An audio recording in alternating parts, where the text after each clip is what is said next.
feel good about that.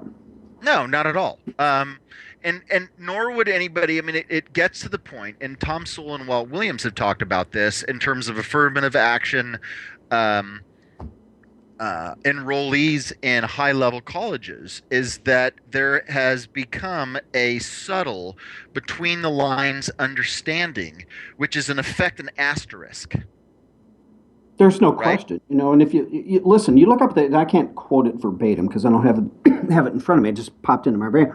You look up the definition of racism in Merriam-Webster or whatever, and to an effect, it says, the way you view, and again, I'm just like really paraphrasing here, decisions made, the way you view someone based on their race. Okay, in other words, you make decisions, you make judgments about just completely based on race, and that's why I call what we're talking about here reverse racism, because if you look at a white, see, they always talk about the other side of the coin. We didn't have a black person included, or any person of color, because, or a woman in different situations included. So we got to look at these other people who were. We got to look at the white males, and we have to get rid of one of them, so that we can include one of them. Yeah, That is exactly. that to me. I call it reverse racism. And is that Jessica? Is that you? No, reverse, just racist. And it is. It's racist by the strict definition. Thank you.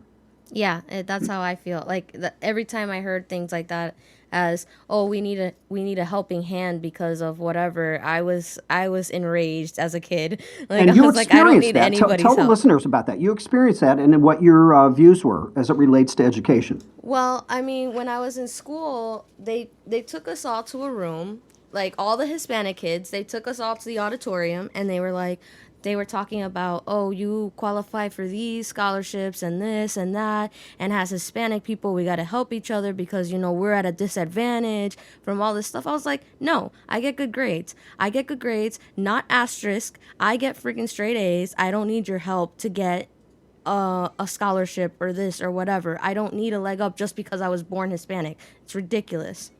Sorry. Boom. And, Exactly. yeah, and no, sorry. Yeah, No, I no just get sorry enraged at by all. that. Yeah, I know. Right? I mean, that is exactly correct. Okay, 10 minutes, man. Let's move on. Different topic. I have racial fatigue. I do too. And you know what? I just closed out my other screen. I know there are a couple things you had up there. Let's do a you pick here. All right. As you're looking, Jessica, can you just imagine, that attitude that you had when you were taken into that room? Um, if all of America would feel the same way, people of That's color, the women, thing. whatever have you, this would Yeah. be a far different country. It would, and most of my friends were like, "Oh, look, we can get free money out of this." I was like, "You guys are getting paid off. You don't understand. It's so Yeah. ridiculous."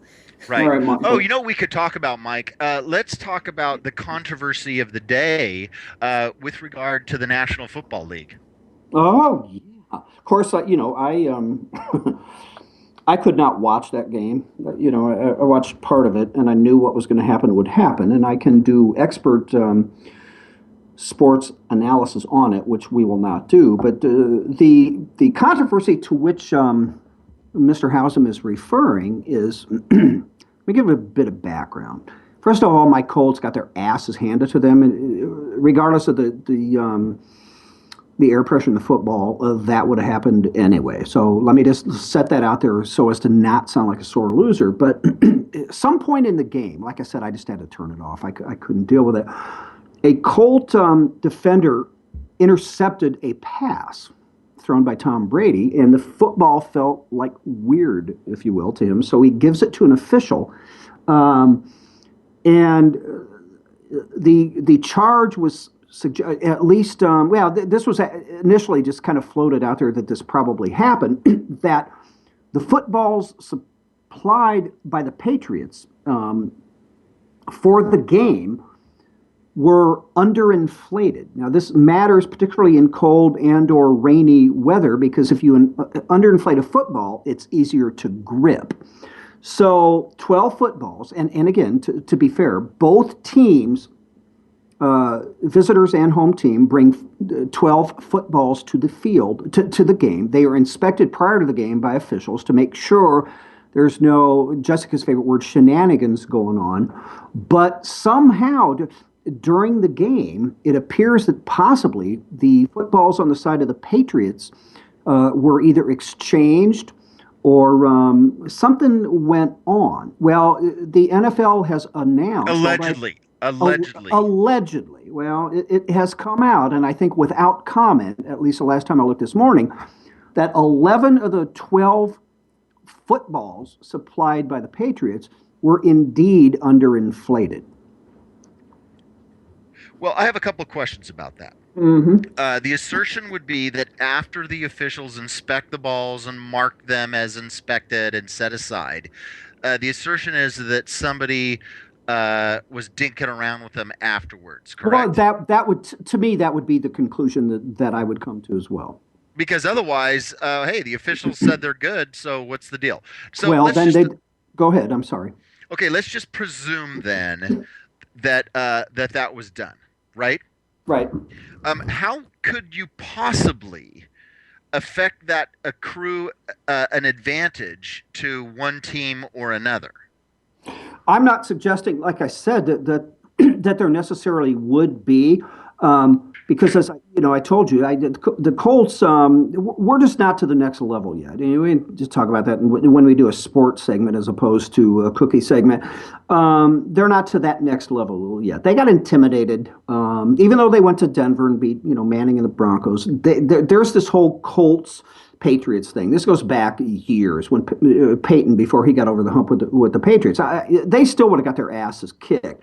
Now I don't know, the ins and outs of when balls are particularly changed in and out of the game when the weather is bad. I don't know if they alternate, from the Colts side to the Patriots side. I don't know. I don't know that whole thing. But what is interesting about it, and I think this is why lots of people across the country, not just Colts fans, lots of people across the country interested in this story and condemning the Patriots because they do have a history of being proven to have cheated. I mean, several years back. Whoa. They do, dude. Several years back. They were. Yes, okay. Now, when you say they have a history of being proven, you make that sound like that it's happened more than once.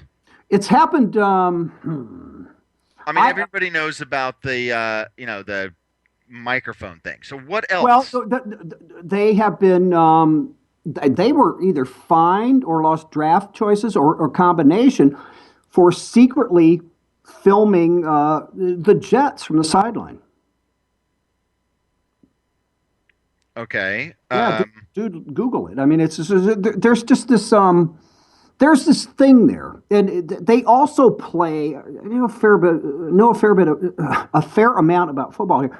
They there was who'd they use this against? The Ravens, the week prior to the Colts game. They this weird lineup that they sent. I think they had like 4 down backs or whatever, and then they made people eligible that generally are not. They switched it at the last minute. Now this one proved not to be illegal. It was very confusing. So let's say at least that they and listen, Belichick is a football genius. There's no better coach in the league, arguably, than Bill Belichick. I think he's a jackass, but there's no better coach in professional football than Belichick. But they have always kind of lived on the edge of what's legal and what's not. But again, you have at least the second, if not the third. I think we have the third actually example of where they've cheated. Yeah, I mean, I'm looking at tweets. The Boston Globe. The NFL says Patriots used underinflated footballs. Well, the Colts were playing too, and what I don't hear is I don't hear even any Indianapolis fans, like for example, you saying, F those guys. Had we had properly inflated footballs, we would have won that game because both teams played with the same.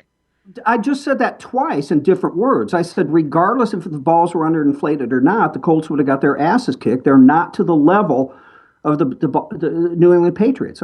I just said that twice. No, I know that, but it's just it's funny to me that, I mean, if somebody thought, oh, I know a way we could curry advantage. Now, if it would be like you're playing in Green Bay and you're a Florida or an Arizona team, and it came to find out that Green Bay somehow artificially froze the field. Okay, but listen, this is a distinction without a difference, or a difference without a distinction. Nobody wins going to Foxborough, okay, particularly in the playoffs. And when I say nobody, it's in quotes because it's not an absolute. That just doesn't happen. But let's say Right. it happens. It's like winning in Seattle. Yeah, let's say it happened this way, okay? Let's assume, and listen, we don't have to assume the first part. The NFL determined that 11 of the 12 balls were underinflated. Let's assume this. Let's assume it was a close game, all right? A tied game, whatever have you. They're in the final 2 minutes, fourth quarter, and Brady needs to drive the team down the field. Has got no timeouts, one timeout, whatever have you, and only then do they bust out the underinflated ball because they know that it's easier to grip in cold and or rainy weather. It could have happened that way. It didn't, but it could have because of the fact that they did it. That's all I'm saying. Cheating is cheating. It doesn't matter if you cheated. If you got Brady and the Patriots playing against a high school team, it doesn't make any difference. Cheating is cheating. No, that's true. And Dan Fitzgerald just commented that it's been suggested that the way to accrue that benefit is to practice with underinflated balls and adjust yourself to alternative flight characteristics and things like that. Well, that's a legitimate point. Okay, here's the deal. The rule is, and again, I don't have it in front of me, so I'm going to kind of make numbers up, but I think I think they're at least very close. The rule is somewhere between 12 and a half pounds and 13 and a half pounds of PSI, pressure per square inch, it needs to be there. That's the rule. These balls were found to be underinflated. All right. So okay. So if we say, well, listen, the weather sucks. So this is the NFL saying this. The weather sucks, and we know it's hard to grip a ball when it's raining. So we're going to allow you to underinflate the ball by 2 pounds relative to the rule. I'm good with that. I'm good with that. And then Dan's suggestion is correct, and we do that, and we practice, and we understand what happens. But that's not what happened. Right. Okay. Did you see? Same kind of topic, and this was an IJR article that went up. Carolyn, nobody's looking at it, but Biden weighed in on it. Oh, just the magic word is Biden. No, I didn't. Okay. Jessica, can you please pull up this clip? Biden had a comment about it. And he was asked about it on CBS this morning, right? And we're under 2 minutes, so let's hit it. Okay, it's a 30-second clip. Jess, can you play it? Say goodbye. What do you make of Deflategate, that 11 of the 12 balls allegedly that the Patriots used in that championship game were underinflated? What do you think of that, softballs? Well, I tell you what, having been a receiver, I like a softer ball. That's all I can tell you. Vice President Joe Biden, it's always good to see you, sir. He must have been a wide receiver. It's good to see you guys. Thanks. Well, actually, I was pretty. Joe Biden likes softballs thrown at him. The dude he never misses an opportunity to make an ass out of himself, does he?